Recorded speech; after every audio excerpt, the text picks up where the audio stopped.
1 o'clock. Call this meeting to order. This is the Tuesday, April 9th, regularly scheduled meeting of the budget evaluation team. Roll call looks like all offices are represented except the sheriff's office is not here. Brandon is at a conference, so he's not able to make it today. Notice the meeting was properly posted on April the 8th. Item number 1, discussion and possible action regarding the minutes of March 12 and March 27. I would request that we take the votes separately because I'll need to abstain from the 12. I haven't had a chance to go back and watch all of that, and I was not here. So. Okay. Go ahead. I'll make a motion to approve the minutes of March 12th. I will second. Okay, we've got a motion and a second to approve the minutes of March the 12th. All those in favor say aye. Aye. And I will abstain. Now the March 27th meeting minutes. Is there a motion? I'll motion to move the minutes from March 27. Got a motion. Do I have a second? Second. Got a motion and a second. All those in favor of approving the minutes for March 27th say aye. Aye. And I will abstain. Okay, we've got one abstention. Any noes? Both minutes pass. All right, item 2, discussion possible action regarding an update on employee benefits.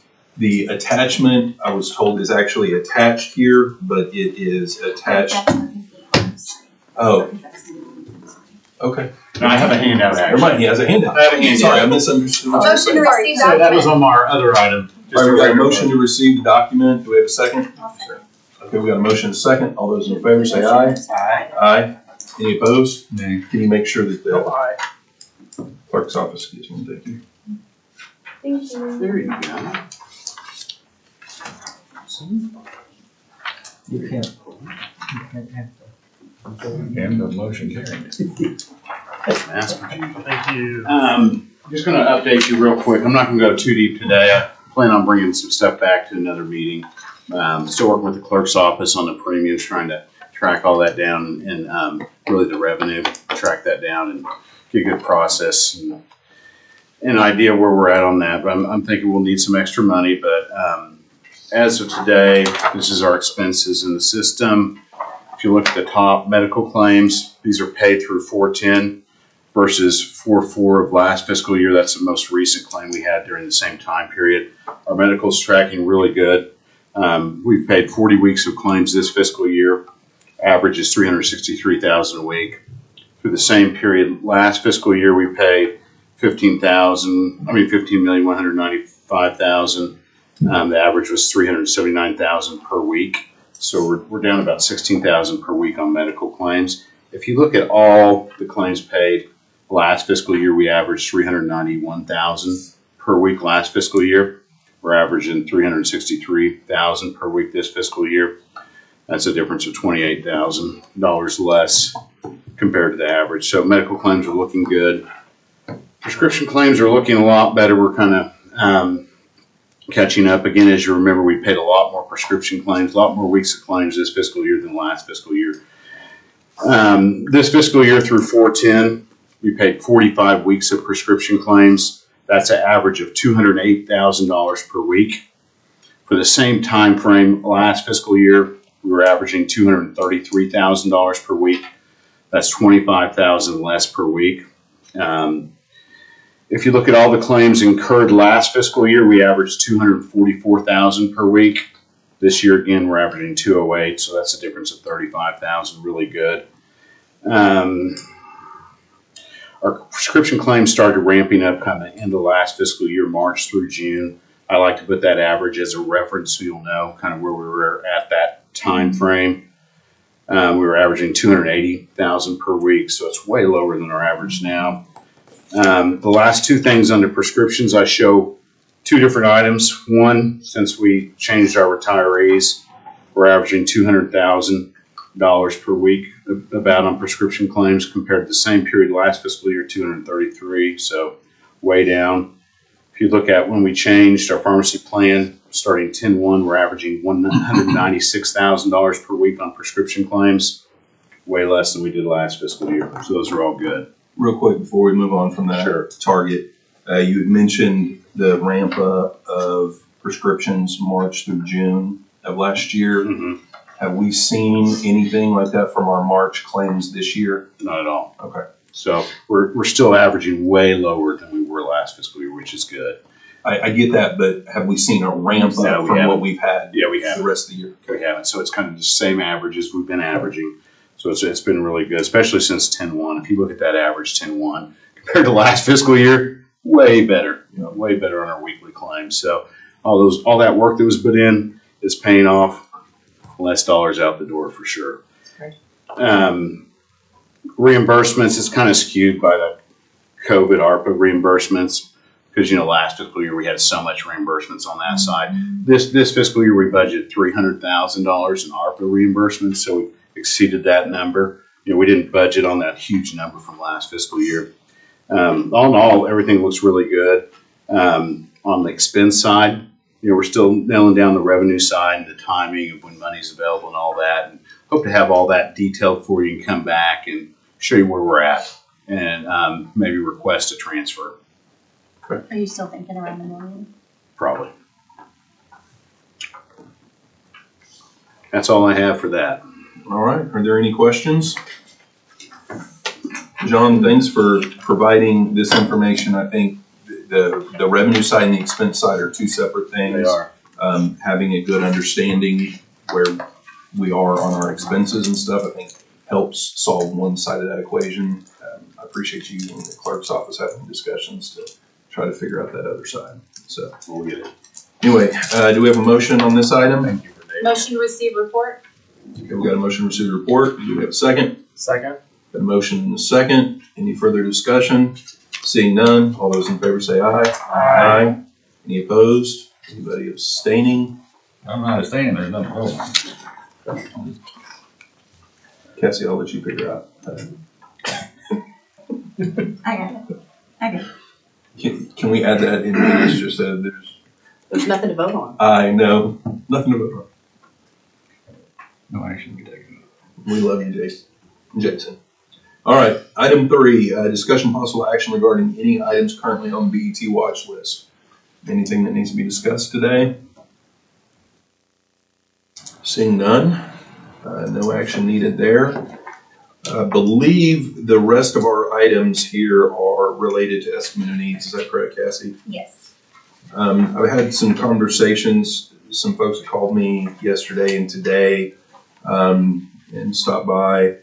Usually what we've done in the past is kind of set aside 3 or 4 days to where we'll meet for a few hours in the morning and or in the afternoon. I usually try to just do one or the other on a day and not load the days down. And then once we pick those times, then the clerk's office will send an email out. It's traditionally send an email out to everybody that is responsible for an estimate of need to find out when they're available, basically when they're not available, really, and then let them know when they're scheduled for, and that way they can be prepared and everything. I'm not really prepared for estimate of needs today. I don't think some of the others were necessarily prepared either. And the other thing we try to do is, we can have some exceptions here or there, but we try to keep those meetings to estimate of needs discussions only. That way we kind of separate everything out so we can just kind of focus on that task. So with that, I think unless anybody else has objection to sticking with that process, I think we can look at item 31, discussion and possible action regarding policies, processes, and procedures related to FY 24-25 budget review and recommendations. We can use that item today to discuss meeting dates for specific estimate of need discussions. I do have a question before we take that agenda item up, if I can. Can I? Yeah. Okay. Is the DA's office on the agenda here? I'm seeing, or not, or I guess it would be the county, specifically where legal expenses are incurred as it relates It's to. general. That would be general General government. And it is not attached. That's not on here. Well, it's listed, but it's not attached. There's nothing. I was informed that they're still reviewing some, Where before is they it went listed? on. It was listed What- under, there was one item that had like 3. It's 24. There we go. 24. Yes. Well, I have a question Okay. on that thing, if I can, if it's in order here. If it's related to what the estimated needs are gonna be, I think that would be appropriate. It kind of goes back to what the county is paying the DA's office for legal representation, and then I've learned that we're also paying an outside law firm for the same thing. And so in effect, what it appears we're doing is paying for the same service twice. And to some extent, it looks like it may be to the benefit of a different political subdivision. And I thought there was a statutory requirement that the DA's office represent the county, not a separate political subdivision. So I'm just curious with their estimate of needs. I guess with the general government estimate of needs, how much of that is to pay for the legal counsel in the DA's office when we're having to go get other legal counsel? Okay. Is going to be something I would want to know when we get to that point to talk about the general government. Okay. Aaron, the estimate needs for general government isn't attached. Have you provided them information on what you're requesting for your contract for next fiscal year? I don't prepare the estimate of needs for our office, so I am assuming that is something that Russ Allen is working on. I can answer in general terms. I believe, if I understand Mr. Nelson's question correctly, the instances in which the county sets aside money for private counsel, it's used in circumstances when there is something about the case in which the district attorney's office has to conflict out of representation. Yes, we do have a statutory obligation to represent the county, but it can't override our ethical obligations. So there are times when we do have to conflict out of, and we can't work on the case, and we have to have private counsel represent the county. So it's not a situation where you're paying for the same representation. It's always going to be different representation. Does that answer your question? Partially, so maybe for Cody. When we have appropriated or allocated money for the contract we have with the DA's office, what was the understanding of what that money would cover? I mean, is it for so many cases a year? Is it for general representation? Do we need to reevaluate that this year based on the number of times the DA's office is conflicted out and we're being required to go out and find outside counsel?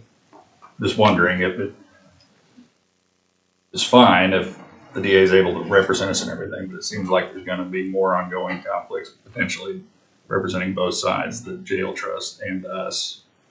I'm just wondering if with the limited resources we have, it might be better to use some of to just pay for counsel once and then give the difference to operate the jail or something in theory. I don't know, but it seems like if we're paying them for a set amount and there's not some way of backing some money out of that when they're conflicted out, we just have to go find additional money somewhere else to pay for outside counsel.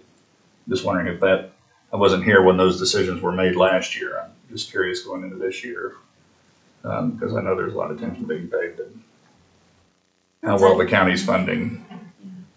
I don't think it's trust. like on number of cases. I think it's more the basis of what we pay the DA, I think, and Aaron can tell me if I'm wrong, is based on number of people that are kind of assigned to the county. Correct. And then I think as far as so that is more of a base lump sum. Now, your outside legal, that you pay the bills just when that happens. So you're not gonna, I mean, you're not handing over a lump sum. It's just You know, as Yeah, needed. yeah. I don't know if So that the helps, amount, the 700,000+ we're paying the DA's office, that did not include representing us on cases where the county is sued for operation of the jail. To Christie's point, the way I've always mentally interpreted that contract was that that was for the county paying for the entire services that we get from the district attorney's office to represent us and take care of the things that we need to. So to your point, if the district attorney's office didn't have correct me if I'm misunderstanding what you're saying, or what your question is. If the district attorney's office did not have to conflict out, then they would be representing us in all of those cases for that same dollar. We would not pay extra for that. We wouldn't be paying extra to outside legal counsel. However, if they do conflict out, there's not been a mechanism put in place that says, okay, you've got fewer cases that you're working for us because you've conflicted out, so we have to pay outside counsel for this. No, we just pay that on top of what we were paying. Is that, Aaron? That is correct. So it's essentially the method in which we're paying. We're paying essentially for the people, not like case By the by case. case. But if the But county we're ever not paying wanted for the to- people just to employ attorneys. That's not the point, I don't think. I think it's to pay them to have people on staff that can do the legal work the county needs done, Sure. as anticipated by statute. So I am corrected, and then we're not paying for the same service twice. We're paying for, because we're actually not receiving the service in one account. We're just paying for nothing. We're not getting anything, but we are paying for it on this side. So I do stand corrected. We're not paying for it twice. We're paying for it once with outside counsel, and we're just paying the DA's office to employ people. The represents. But they're not. Not in that case, not when they come. And my understanding is there are several cases, actually. So I'm wondering at what point, to make good fiscal decisions for the county, do we need to take a look at our legal expenses and how we're paying for that and who's representing us and who's conflicted out is what I'm saying. Well, thinking about it from year to year, I mean, is it fair to think that there may be a year in which we have much fewer cases we have to conflict out of versus another year we might have to do that unusually large amount of times and they kind of just wash out? I mean, we might have a year where we don't have to conflict out at all, you know, and then that's that lump sum that we're paying. But then there might be another year where we have to conflict out an unusually large amount of time.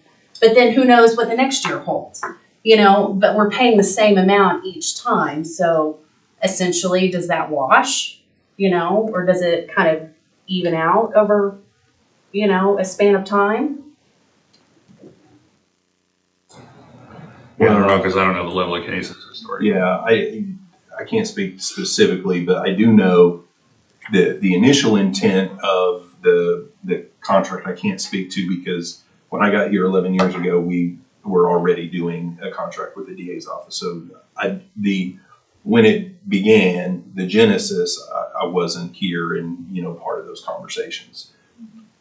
But beyond that, over the last 11 years, for quite a while, it seemed like, and Aaron, you can correct me if you have a different recollection, but you would have some one-offs here and there where we were having to use outside counsel. I would say over the last 6-7 years, it's been fairly consistent of an increase in what we've been utilizing outside counsel.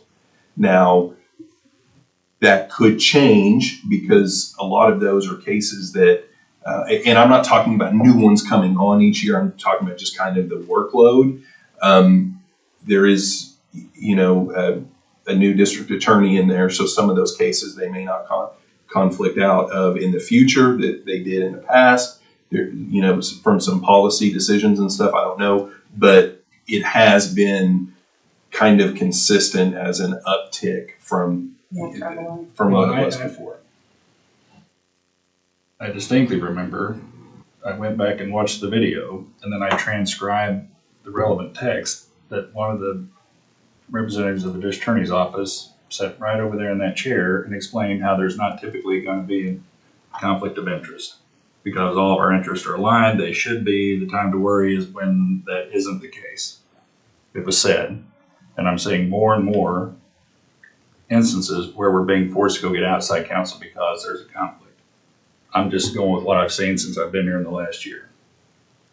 So there's a lot of interest in the funding, how the county funds the jail, operation of the jail, all those kinds of things. This is just something I think I'm going to continue to have a keen interest in and questions about. Because I don't know how to reconcile being told that we shouldn't have any conflicts of interest, and we're seeing more and more of them. And the price tag associated. I'm happy to answer questions, but when you say you're seeing more and more of them, as I sit here right now, I can't recall the last time we had to conflict out. It's been, to Cody's recollection, the majority of the cases, based on purely on my recollection, that we've had to conflict out occurred under Mr. Prater's administration, and they occurred in scenarios where he was criminally prosecuting an employee of the county for something. So I can't think of any recent times we have conflicted out. Now that's just off of my memory. Unless you have a specific case that might help jog my memory, I'm certainly happy to go back and look at those cases, look at our pending cases to see which ones you might be referring to. But that's my recollection. And to Cody's point, towards the end of Mr. Prater's administration, we were conflicting out quite a bit because he was filing charges, mostly on detention officers.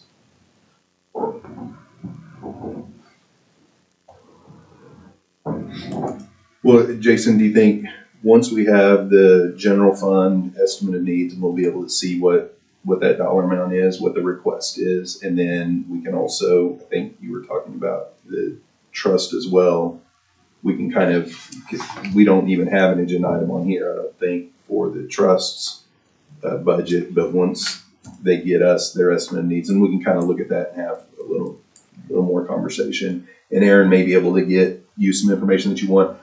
To Aaron's point, I don't recall this during this fiscal year that we have engaged outside counsel on a new case.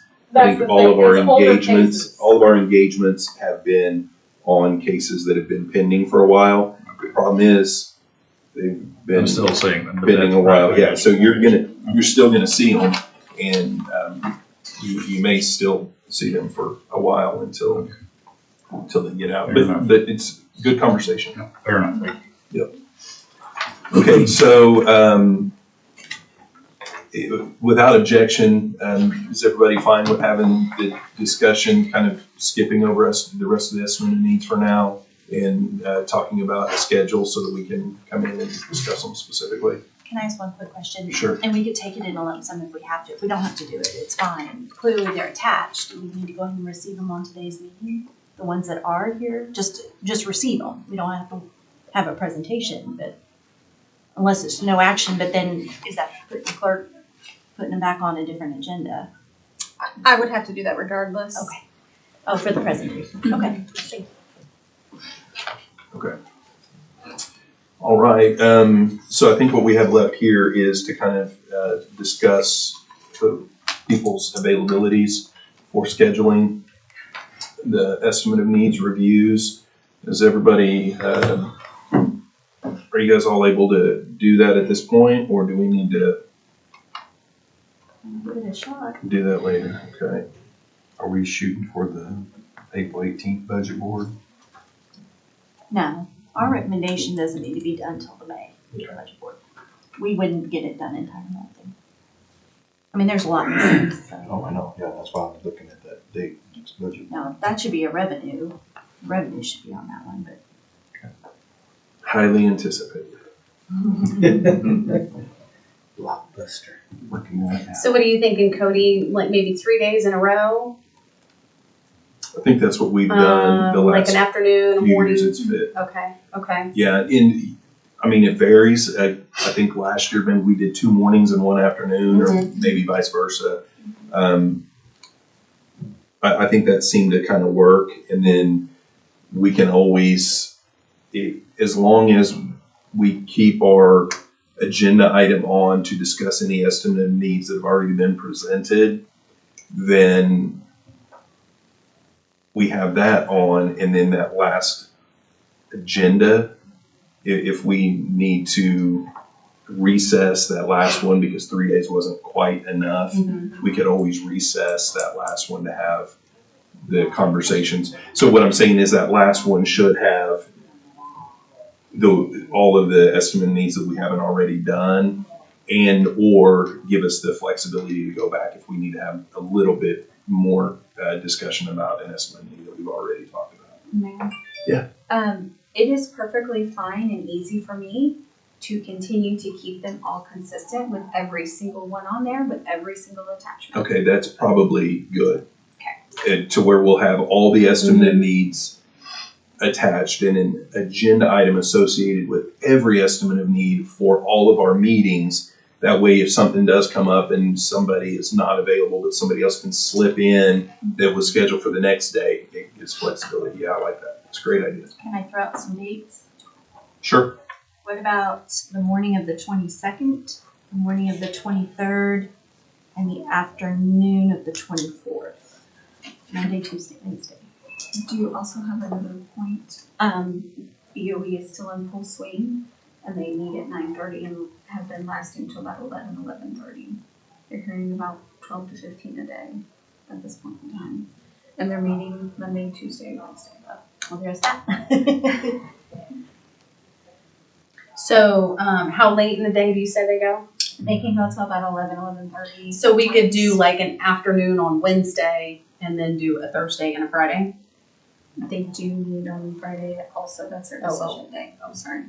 I neglected to say that. In the morning? I apologize.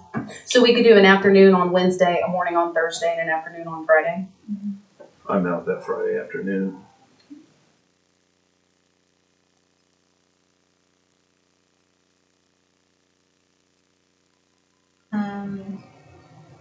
Tuesday afternoon, Wednesday afternoon, Thursday morning? Tuesday. My problem right now through the end of the month, Tuesdays and Friday afternoons, I have to do PT for my knee. Monday, Wednesday, Thursday? Monday afternoon, Wednesday afternoon, Thursday morning? Thursday morning, work? Yeah. Are we talking the 22nd, the 24th, and the 25th? Yes.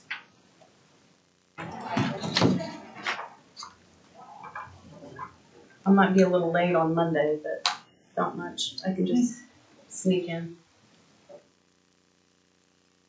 So the 22nd, the 24th, and 25th.